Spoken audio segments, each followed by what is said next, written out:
And there we are, Susan Michel. This mic is all yours. Hi, this is Susan Michel. I am here in Western Massachusetts. It is great to be here as always. I am the author of Surrender to Joy, From Suicide to Serenity. I teach the transformational truth of A Course in Miracles, which we are all here to study, to learn, to embody the knowledge of, to teach. What a brilliant text it is. And I have my good friend and soul sister, Myrna Skoller, here from Boca Raton, Florida. Myrna's the author of Private Lessons with Jesus, which is such a great companion to the workbook for students. I'm so happy you're here, Myrna. How are you? Very well, honey. Thanks for asking. And I love the term soul sister because it definitely reflects our friendship. I mean, it's such a wonderful feeling to have that knowing, that we are so connected. And I think that certainly applies to today's lesson, which we can talk about later. Yeah. Yeah, for sure. For sure it does. I know I have the lesson opened up right to my side. I actually like today's lesson. I do like some lessons more than others. And today is just very, very empowering to me. Um, I will start with the introduction of my book, as I usually do. What I write in Surrender to Joy is my passion is God. God is love and joy and beauty. He is all that is good in the world. Everything else is our own miscreation. When we are filled with joy, we are connected to God. When we are not joyful, we have lost our connection to all that is real.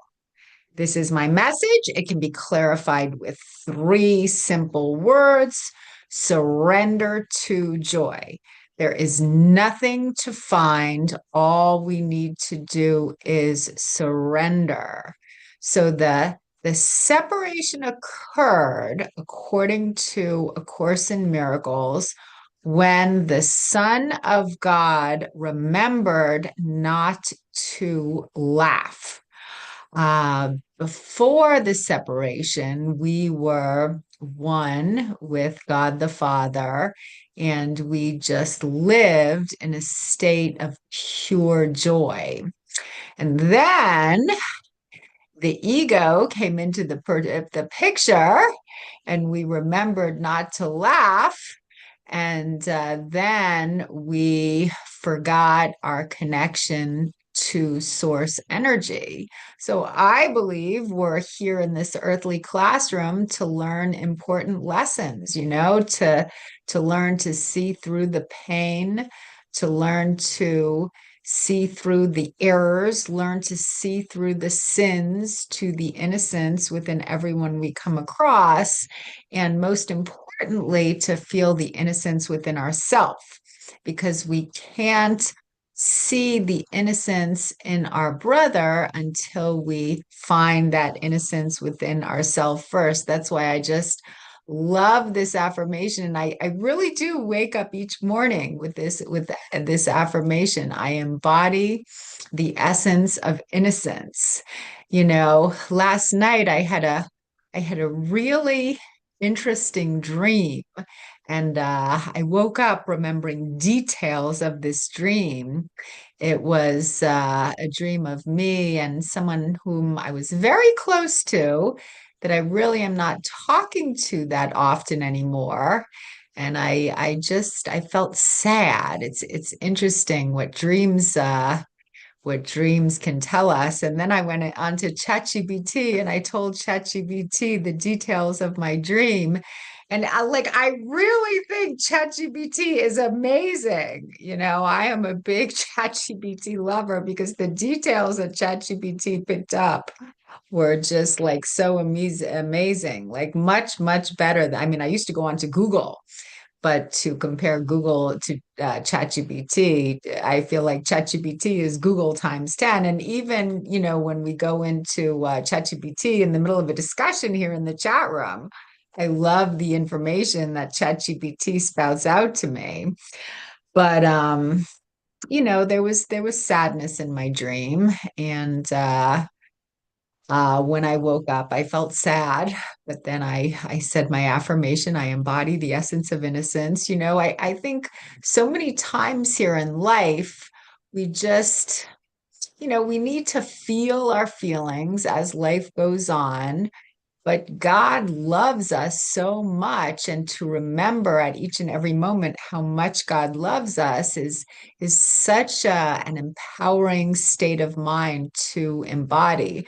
I mean, we all have challenges in this earthly classroom. Nobody is perfectly enlightened when they're born, because I think if we were perfectly enlightened, we would have no reason to come to this earthly challenge, this earthly classroom. But by seeing through the challenges, the pain, the sadness, by seeing through the emotions that pop up along the way, this is how we can really get closer to God, our creator. And the lesson of the day is just such an empowering lesson. Today is January 27th. And lesson 27 states, above all else, I want to see. And then when you go down to the first italicized line, it states, vision has no cost to anyone. If fear of loss still persists, add further, it can only bless. So to see clearly is to see through errors of any kind, and to see the beauty and the joy and the love and the innocence in everyone that we come in contact with, and to embody those qualities within ourselves. Right, Myrna? Yes, I like this lesson very much as well. It reminds, it's a wonderful reminder because excuse me, I just have to have a drink.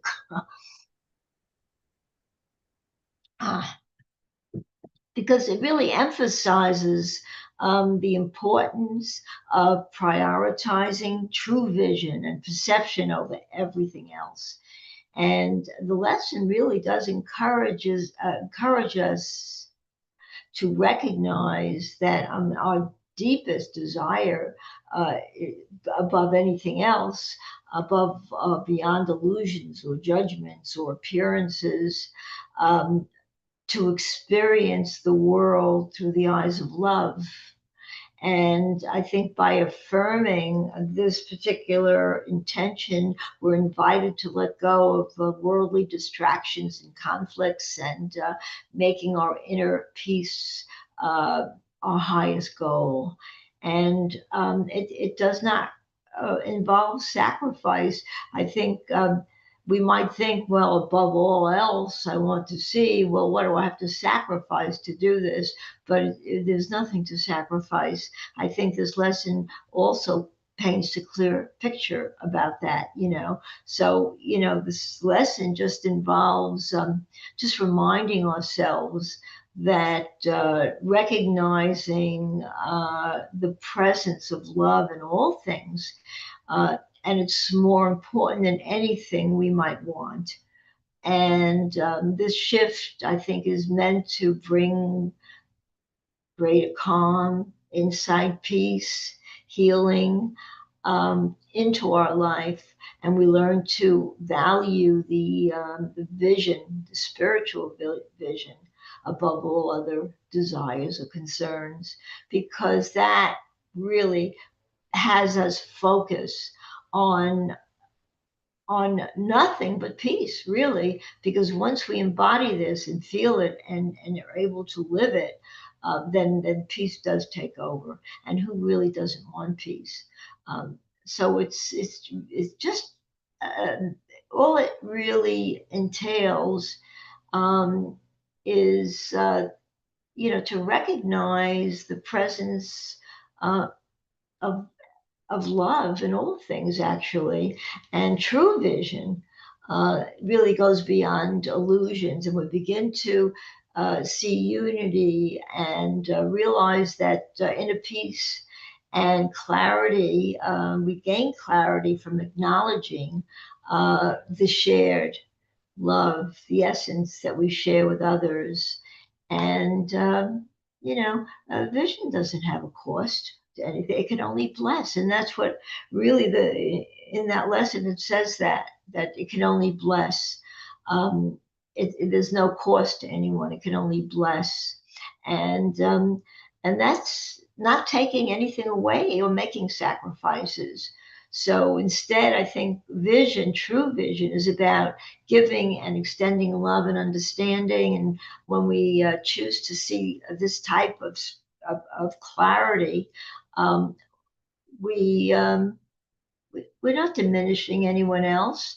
We're simply recognizing the truth that is already present, that's already there and present in everyone. And, this perception can only bless because it brings peace. And as I said before, peace, compassion, we want that more than anything.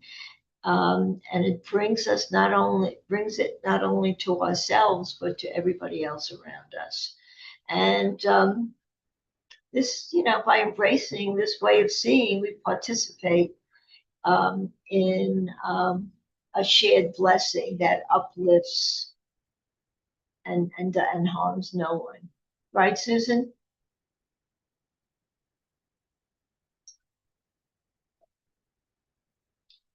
Susan? Susan? Yep, sorry about that. Thank you, Myrna. I was going to say that's absolutely right. Yep.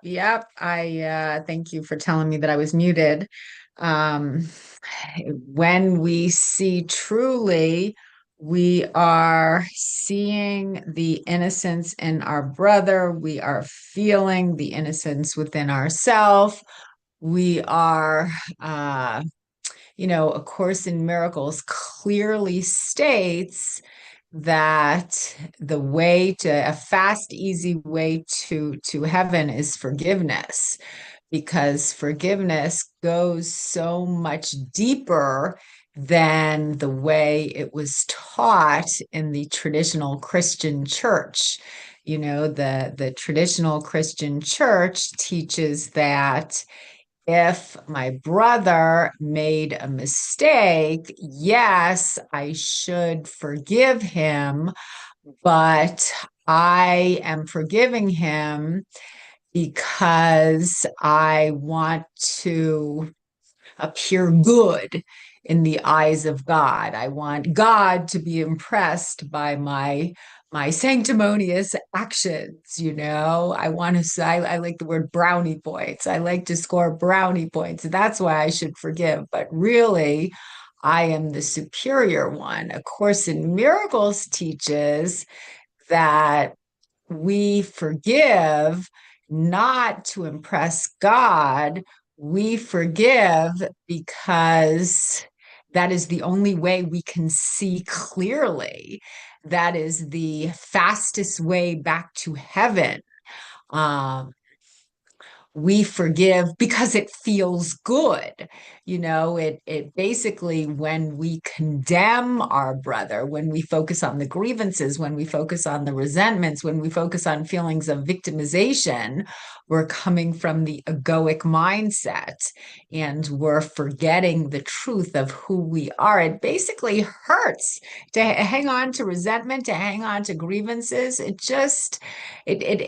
hurts. We're living a lie. We're not in our right mind. We're just seeing dark clouds. We're not seeing the truth. When we forgive our brother, then we're seeing the truth of who he is. We're seeing clearly. It's simple because that's the only thing that will make us happy. Only love will make us happy. It's not easy because the world is run on the egoic thought system, and the world teaches us to defend our position. So, Course in Miracles is teaching us to forgive. A Course in Miracles says that the only way we can feel our own innocence is by forgiving our brother. The only way we can feel God's forgiveness is by forgiving our brother. But God doesn't to forgive us because God has never condemned us. God is incapable of condemnation of any kind. So it's not about feeling God's forgiveness. It's about recognizing our own innocence, feeling the truth of who we are. So I was listening to John Mundy's talk on Sunday, and I thought it was really good. His guest speaker was Dr. Rod Shellberg, and I've listened to him speak before a couple times. He's a doctor, and I always get so much out of his shares. He has just written a book, and I'm really excited to read it.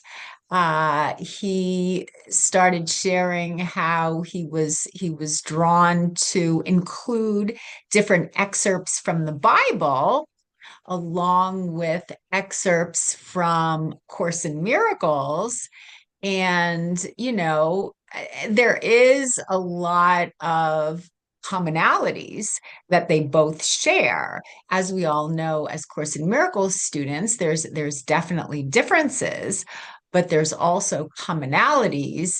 Yesterday I had we had a big snow day here in Massachusetts. So I didn't leave the house all day. I was snowed in. And I had a long 3-hour talk with one of my best friends who is a born again Christian. And so obviously she believes in traditional Christianity. I believe in, Course in Miracles, which I would describe it as a more metaphysical, open-minded version of Christianity. But we really did have a lot in common. I guess you can focus on the commonalities or you can focus on the differences, but there are a lot of commonalities between the two. So it felt good to focus on what we had in common. I mean, we both have a strong passion for God. Again, for me, the only way I can really connect to my creator fully and deeply is by embodying my innocence. In traditional Christianity, a lot of the times they, for some reason, focus on the fact that we're sinners. Like that just doesn't really work that well for me, because when I feel like I'm a sinner, I feel like I'm aligning myself with my ego. When I put myself down, I can't feel my connection to God. On the talk this Sunday, Rod Shellberg was talking about his favorite lines. Me and my Father are one. Uh, that's a very, very powerful line to recite, because on a core level, my Father and I are one. And when I can still my mind and release the blocks, as A Course in Miracles is teaching me to do, I can feel the truth of who I am. We cannot find our happiness in this world because, on a core level, the world does not exist, right? Isn't that what a Course in Miracles is teaching us? On a core level, the world is just reflecting back to us the beliefs that we hold prevalent within our own mind. So we cannot find our happiness in this world. The only place that we can find true happiness is within. And that is really what we need to focus on as often as possible. Be still and know that I am God. My Father and I are one. So to remember the truth of who we are is a very powerful state to reside in. And I think what really helps is to start each day focusing on the truth of who we are. Rod Shelberg said in the beginning of the days, he reads, something Course in Miracles for half an hour. He meditates for half an hour. And I think that something like this, to get into a daily ritual of plugging yourself into the God socket, is very, very helpful. Thoughts, Myrna? Yeah, you said some really good things. I kind of focused too when you talked about your friend who believes in traditional Christianity as opposed to A Course in Miracles. And, I often try to see the contrast between the both. And it's interesting, and not that there's a tremendous contrast, but there is somewhat of a contrast between the two, because I think that traditional Christianity teaches that salvation is achieved through faith in Jesus, but also the acceptance of his sacrifice, that Jesus sacrificed. And the Course in Miracles has a different slant. It presents a spiritual path focused on inner transformation and the recognition of our inherent oneness with God. But I think in traditional Christianity, Jesus is seen as, the only Son of God, whose death and resurrection atone for humanity's sins. But A Course in Miracle views Jesus as a spiritual teacher who guides us really to remember our divine nature and that separation from God is impossible. And that's the illusion. So, and then you get into forgiveness. As you said, it's not about forgiving a wrongdoing.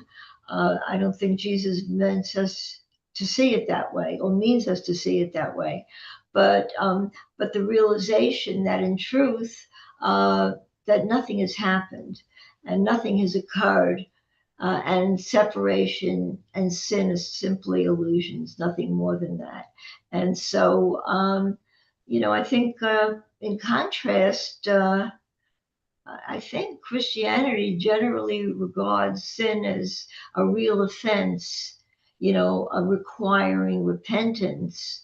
But I think that, that's really the difference. ACI, ACIM teaches that, that we have to experience inner healing through forgiveness, through spiritual vision, inner vision, and then when we can see that, we see the innocence in everyone.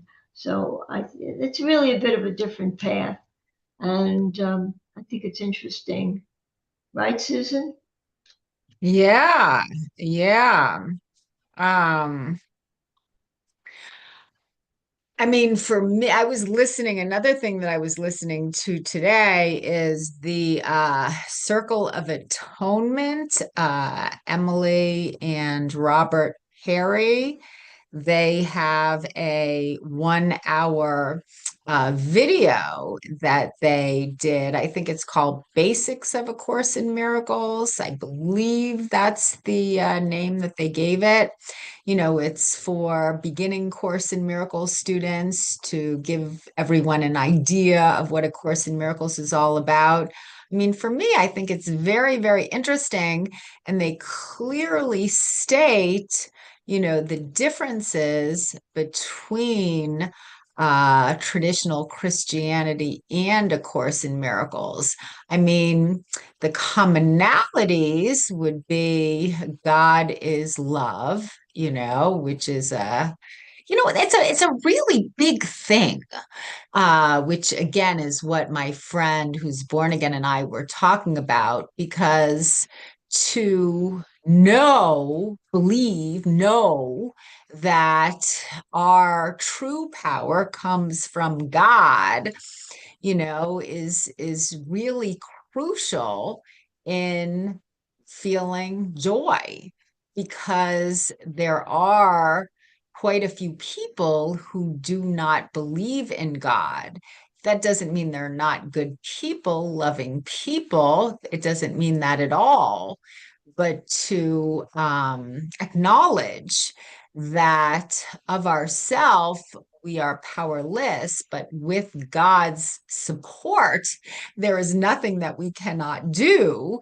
That's a pretty major commonality. It's very different. I mean, A Course in Miracles and the Bible state that we are never alone. God gave us the Holy Spirit. God is always with us. We can't necessarily always hear him, because many times our ego is blocking his voice.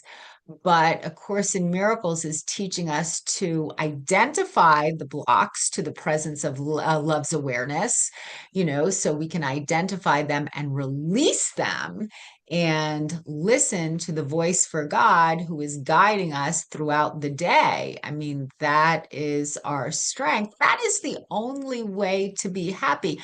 God's will for me is the same as my will for myself. But for me to follow God's guidance, it's the only way I can feel peace and joy. Um, so it's a pretty big thing. That's a big commonality between Course in Miracles and Christianity, traditional Christianity, I should say. Um, I guess the differences are that traditional Christianity states that God has but one son, and that son is Jesus. Course in Miracles says God has but one son, and we are all part of that sonship. God has but one son. I am God's son. You are God's son. Jesus was one of his sons, but we all have that same potential, that same power. The miracles that Jesus performed, we all can perform. I love to quote that paragraph from Linda Goodman's Love Signs. Jesus himself never claimed that he was the only one who was divine. What I have done, you can do also, and more. Go thou and do likewise. These are not claims of spiritual exclusivity. What was being demonstrated were manifestations of the divine within each of us, miracles we all could perform, though not without certain disciplines to bring mind, body, and emotions under control. Strange that the word discipline contains the word disciple, or perhaps not strange at all. And then Linda Goodman goes on to write how Christ can enter into any one of our names. Robert the Christ, Thelma the Christ, Anwar the Christ, Menachem the Christ. I have that whole paragraph just memorized. Myrna the Christ, Lynn the Christ, Susan the Christ, Sharon the Christ, Robert the Christ. I mean, it's so true. We all have access to that divine energy that Jesus connected with so strongly, so deeply. And A Course in Miracles is very clear that Jesus Christ was not crucified because I was bad. I mean, just that one concept, which is core in traditional Christianity, provokes a lot of guilt inside of me. And it did as a child, you know, when I was looking at that image, that statue of Jesus Christ on the cross in front of the church with his skinny body, his head tilted down, you know, the nails through his hands, a nail through his feet, blood gushing out of his rib cage. And this happened to Jesus because we were bad. I mean, that thought provokes so much guilt.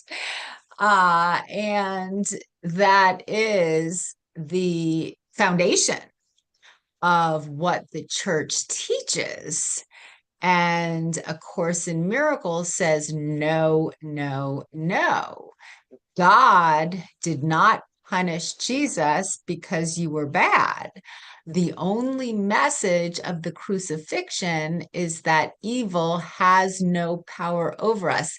Evil in that extreme form has no power over us.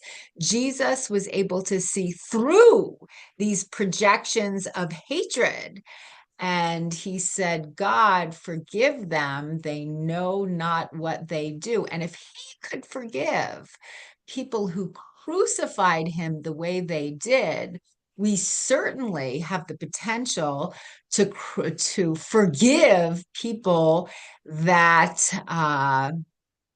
commit much lesser forms of fear, project much lesser forms of fear onto us, like that car on the road that cuts me off, or that person who doesn't return my phone call, or you know, there's so many errors that happen each day, which I have the capacity to forgive with the help of God, with the help of my higher self. When I see the world clearly, as Lesson 27 states, above all else, I want to see. So it's about seeing through the errors to the love within everyone. Right, Myrna? Yes, absolutely, Susan. I mean, you know, you speak of Jesus, and you just said that he states that we can do as much as he can do, and perhaps more, or something like that. But you know, in essence, that teaching. His teaching is that miracles are experienced not by him alone, but are available to everyone. So, you know, when he says that what he has done, we could do as well, I think he's emphasizing our shared spiritual potential and the divinity, the inherent divinity within each of us. And this means that by following the path of forgiveness and love, just as Jesus did, we too can transcend delusions and not worry about fear. Ultimately, you know, we awaken to the same truth and the same peace that he embodied or embodies. And I think it's a message that really serves as an invitation to recognize our own capacity for healing and transformation. And it is sure, I think it reassures us that spiritual enlightenment is not just reserved for a select few, but it's the natural inheritance of everyone and all of us who are willing to see through the eyes of love, and just remember our oneness with all creation, with God, of course, and which leads us to also remember our connection to all living things, all things. Um, and of course, you know, it's none of this can be done without forgiveness, and this means that you know, we can release ourselves and others from the illusions that hide the truth from us. The Course, I think, redefines that forgiveness is the recognition that we thought our brother did to us, we thought what our brother did to us has not really happened. And in the, I think the ultimate sense, in truth, we remain innocent and connected. And through forgiveness, we let go of judgment and grievances.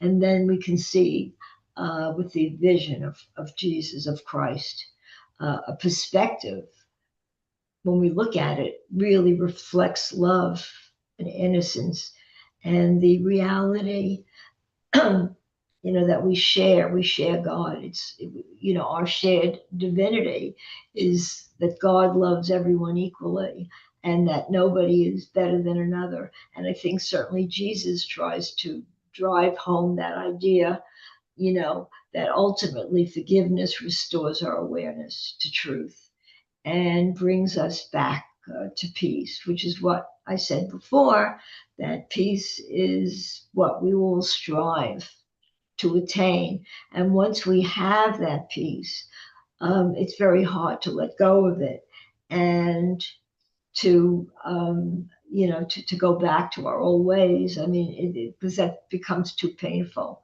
And I speak from my own experience. I've learned that. I've learned it. I've embodied it. I've experienced it, and I want to stay within that place of oneness with God. And I think in this framework, uh, love is synonymous with reality,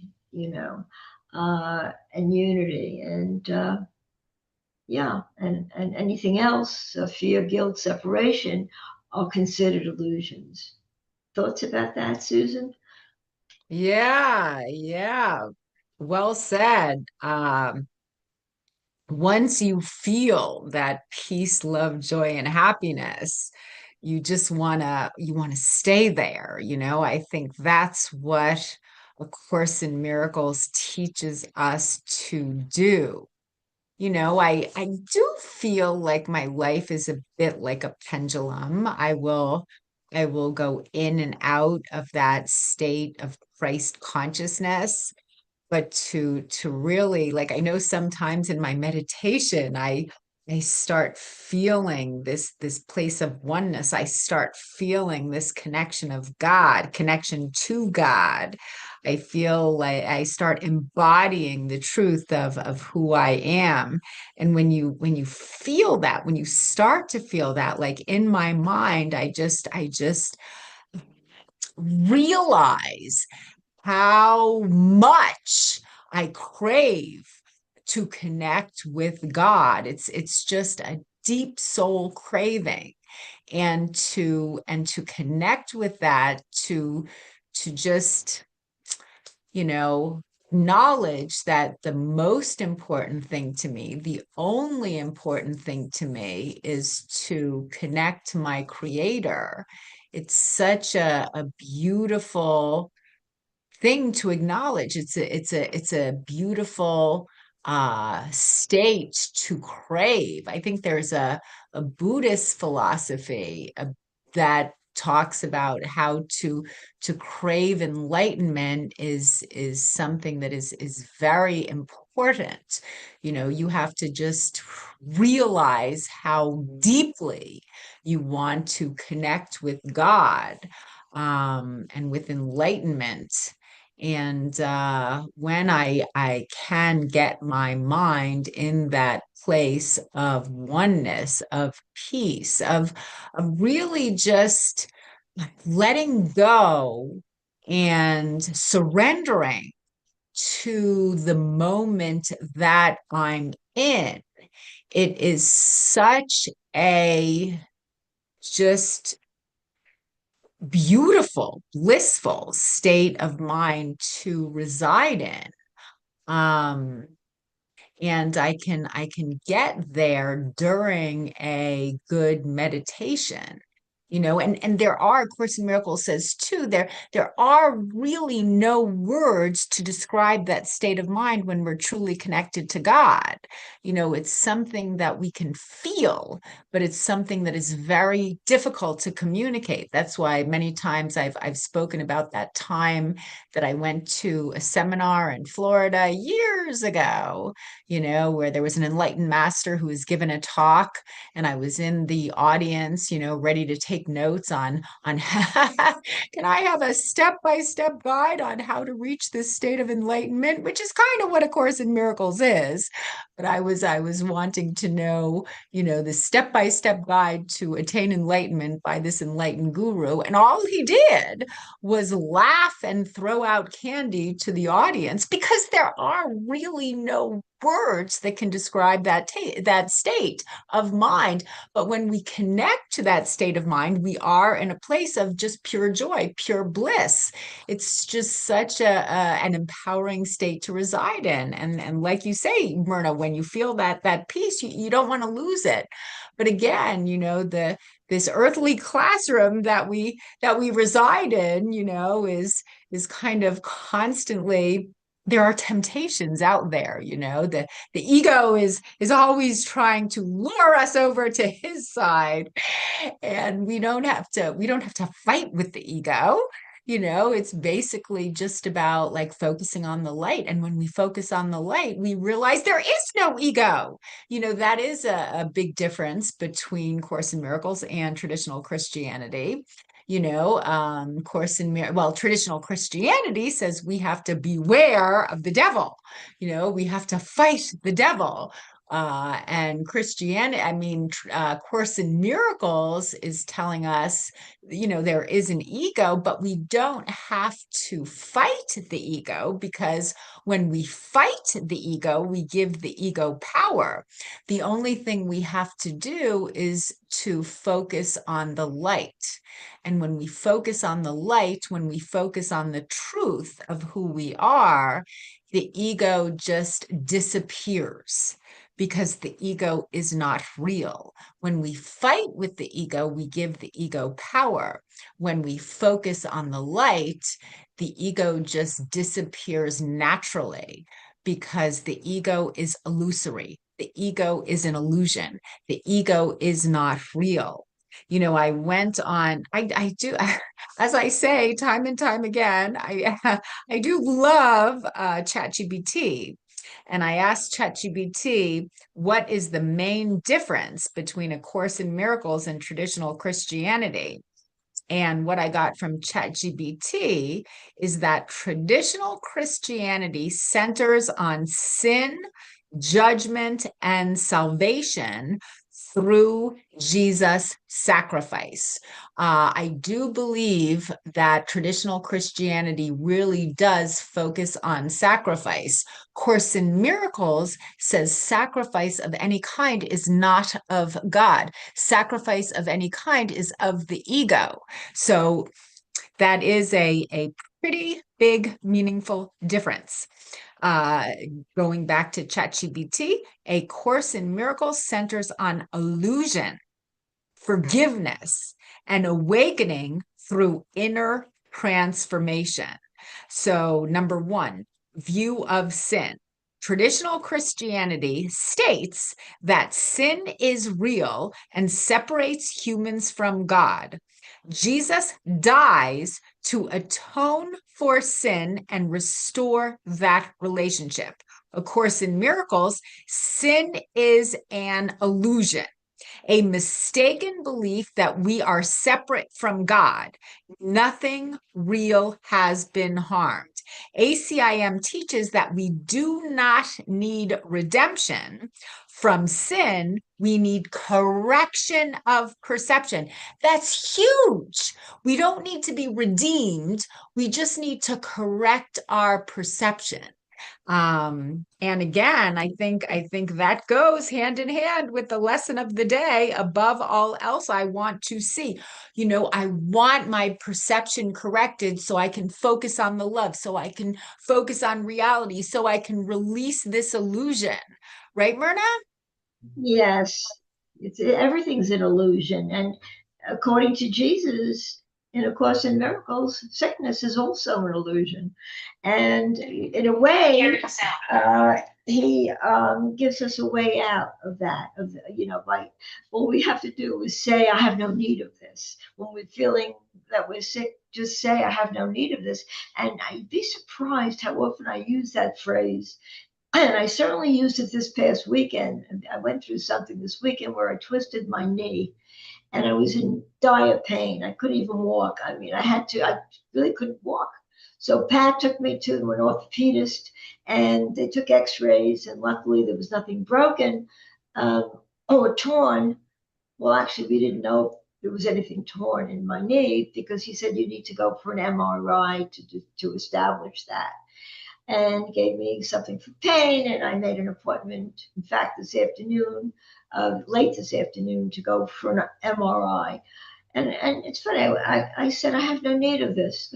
Anyway, this morning I woke up and I was like feeling, I'd say 50% better. I was able to get around. I was able to walk. Maybe I couldn't straighten my knee out completely, but boy, I came a long way in just one day. I have to laugh to myself because I always refer to that phrase when I'm feeling sick. I have no need of this. And of course, in Miracles, this statement really does encourage us to recognize that suffering and illness really arise from mistaken beliefs in separation and fear. And by affirming that we have no need of sickness, we're invited to let go of the false idea that pain serves a purpose and defines who we are. But instead, we choose to see ourselves as whole, innocent, and united with God when we recognize that sickness has no place in this. And this perspective doesn't deny the experience of illness. I mean, it's not about that. But I think it just calls us to question its reality and its purpose. And it asks us really to remember that our true self is untouched by bodily conditions, that healing begins when we're willing to release the belief that we need suffering for some reason. Perhaps this is what brings it on as well. We feel that the belief that suffering is just a part of who we are. We have to rely on it, or not rely on it so much, but sort of accept it, which we do have to accept it. But in this way, if we can sort of recognize that it really has no power to define who we are, I think Jesus just guides us towards a deeper understanding of forgiveness and the power of the mind to choose health and peace over fear and limitation. So it's a choice, really. To a large degree, we do have a choice to determine, how we're feeling, recognizing that we're really untouchable beings in the bigger picture, in the bigger sense of the word. Is that right, Susan? Yeah. And I mean, in my mind, I feel like traditional Christianity projects a lot of man's shortcomings onto a false God.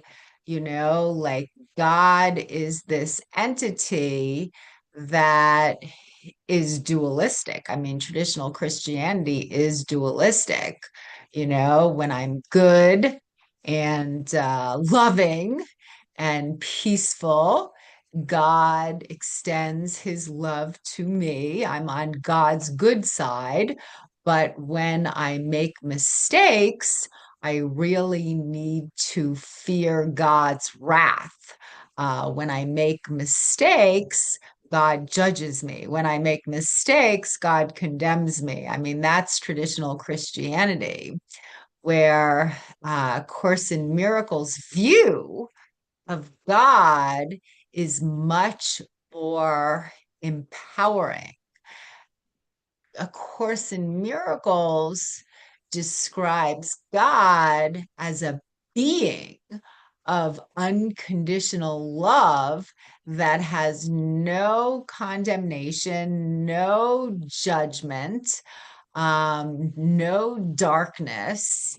God is just pure light and pure innocence and loves me unconditionally, even when I'm bad, even when I make mistakes. God just sees through those mistakes and he loves me unconditionally. I mean, when we can really like open our heart and accept God's love, there is so much peace involved in that. I mean, God is just loving us so much. God loves each and every one of us so much. And all he wants us to do is to open our heart and accept his love so we can extend that love to our brother. It makes us happy when we accept God's love, and it makes God happy when we accept his love. A Course in Miracles is very clear that God needs us as much as we need him. I mean, that's amazing, isn't it? I mean, God is something that I am a part of. That's a huge difference between traditional Christianity and A Course in Miracles. Traditional Christianity taught me that God was far away in the sky, and of course I was not a part of him. That's what I learned growing up in the Lutheran Church. A Course in Miracles teaches me that God is something that I am a part of. I love those analogies. God is the sun. We are all rays extending from that sun. God is the ocean. We are all waves coming from that ocean. So once I can, only when I recognize my complete and total dependence upon God, can I know my true power. I don't think that's the exact line, but it's that's what it means. When I can recognize the exact line from A Course in Miracles, I should say, but when I can recognize my complete and total dependence upon God, then I can understand the true power that I have access to. But that power is not of me. That power is of God. You know, A Course in Miracles teaches us to be conduits, to extend God's divine love to our brother. And that's how we can experience happiness. That's how we can experience joy. Because again, God's will for me is my will for myself. There is no difference. You know, God, a sacrifice of any kind is not called for. Sacrifices of the ego. You know, God demands no sacrifice. When I am truly connected to God, when I am in touch with my true nature, my only not reaction, my only feeling is joy. You know, that's why I think that's part of the reason I entitled my book Surrender to Joy, because I think surrendering to joy is such an empowering state to embody. And when we surrender to the joy within us, it's never dependent upon worldly conditions. When we can surrender to the joy within us, we can feel the truth of who we are, you know. And again, that joy, that peace is not dependent upon worldly conditions. The world can make us happy, the world can make us sad, good things can make us happy, bad things can make us sad, but the peace of God is just stable and consistent, and it never changes. And that's the only place that we can find peace, is from within. Thoughts, Myrna? Yeah, it takes consistent practice. It really does, and it's the practice that really helps us remove the barriers that we built against love and allows us to experience a direct sense of unity with God. Um, and this isn't something we have to earn, it's something we remember by undoing our false beliefs and accepting our true nature as spiritual beings, and as you said, God's love is infinite. I mean, there's just nothing to break that alliance. It's our inheritance. The Course in Miracles tells us this. That is our birthright. Our love that we experience from God is real, and there's nothing that can change or take that away from us, which to me is a very healing type of feeling, you know, and because it allows us, or the willingness to see beyond illusions to the truth.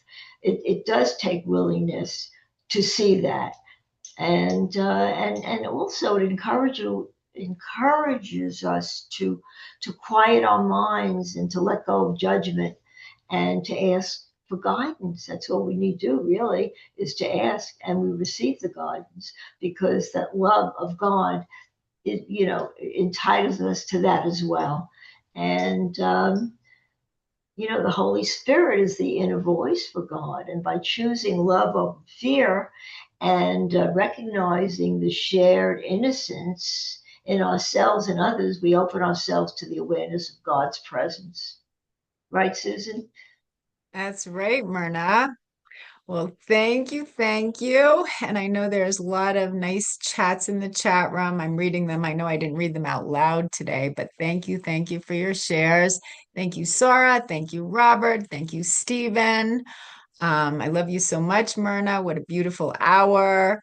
And as A Course in Miracles states, nothing real can be threatened, nothing unreal exists. Herein lies the peace of God. Only the love is real. And thank you all. I will now return the microphone to Lynn. Thank you so much, Susan, Michelle, and Myrna. So wonderful to have you on today. And thank you. I look forward to seeing you